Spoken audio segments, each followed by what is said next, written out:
Hello everyone, আমি রুদ্রাক্ষী। আজকে বাড়িতে বাসন্তী পোলাও রান্না করেছি, তো সেটাই তোমাদের সঙ্গে শেয়ার করলাম যে আমি ঠিক কীভাবে করি। তো আমি এখানে আতপ চাল নিয়েছি, আতপ চাল দিয়ে বাসন্তী পোলাওটা ভালো হয়। তো আমি দেখো ওই যে কাপটা দেখালাম, ওই কাপের 1.5 কাপ আতপ চাল প্রথমে জল দিয়ে ভালো করে ধুয়ে তারপর এটাকে শুকানোর জন্য একটা থালায় দিয়েছি। তো ছেঁকনি আমার নেই, যে কারণে আমাকে থালায় ঢেলে উপর দিয়ে পাখার হাওয়া দিয়ে দিয়ে শোকাতে হয়েছে। তো হাজব্যান্ড আমাকে হেল্প করেছে শোকানোর জন্য।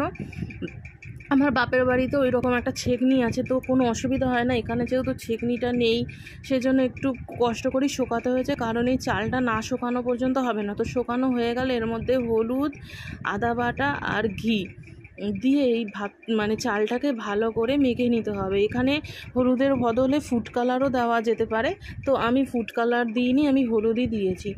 তো দিয়ে এটাকে মেখে এবার আমি প্রায় 1.5 ঘন্টার মতন এটা রেখে দিয়েছিলাম। এটা যত রেখে দেওয়া যাবে তত এটা টেস্টটা ভালো হয়। তারপর আমি একটি প্যানের মধ্যে ঘি দিয়েছি, এটা ঘিতেই করা উচিত, তো অনেকে সাদা তেলে করতেই পারে। তো ঘিটা একটু গরম হওয়ার পর আমি এর মধ্যে তেজপাতা, গোটা গরম মশলা আর কিশমিশ দিয়েছি। এতে বাদাম, তারপরে কাজু বাদাম সবই দেওয়া যায়, তো আমার কাছে ছিল না বলে আমি এগুলোই দিয়েছি। এটা একটু ভাজা ভাজা হয়ে যাওয়ার পর আমি যে চালটা মেখে রেখে দিয়েছিলাম সেই চালটা আমি দিয়েছি। এবার চালটাকে আমি ভালো করে নাড়াচাড়া করে একদম ভালো করে ভেজে নেব চালটা ঘিয়ে। তো এবার দেখো এটাকে ভাজতে ভাজতে, আর ঘিটাটা একটু বেশি দিতে হয়, নাহলে এটা খেতে খুব একটা ভালো লাগে না। সাদা তেলেও করা যেতে পারে। তো ভাজা হয়ে যাওয়ার পর আমি যেই কাপ মেপে 1.5 কাপ চাল নিয়েছিলাম, সেই কাপ মেপেই তার দ্বিগুণ জল দিয়েছি, 3 কাপ জল দিয়েছি। জলের মাপটা একদম পারফেক্ট না হলে না ভাত হয়তো গলে যাবে, পোলাওটা গলে যাবে, নয়তো শক্ত থাকবে। তারপর একটু নাড়াচাড়া করে নিলাম, করে নেওয়ার পর এটাতে চিনি আর নুন একসাথে করে দিয়ে দিলাম, দিয়ে আবার একটু নাড়িয়ে দিলাম যাতে এটা মিশে যায়।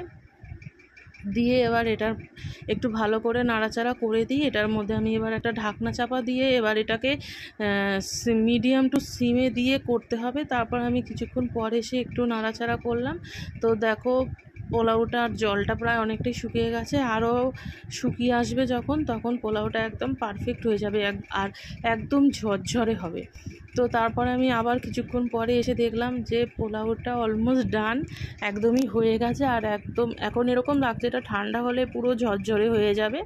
তো এটা হয়ে গেছে। আমি কিছুক্ষণ নাড়াচাড়া করে নিলাম, করে নেওয়ার পর এই দেখো এটা কিন্তু এখন একদমই ঝরঝরে হয়ে গেছে এবং আমার বাসন্তী পোলাও একদম হয়ে গেছে। তোমরাও এরকমভাবে করতে পারো, এটা করতে বেশি সময়ও লাগে না। আর ভালো লাগলে শেয়ার করে দিও। ধন্যবাদ।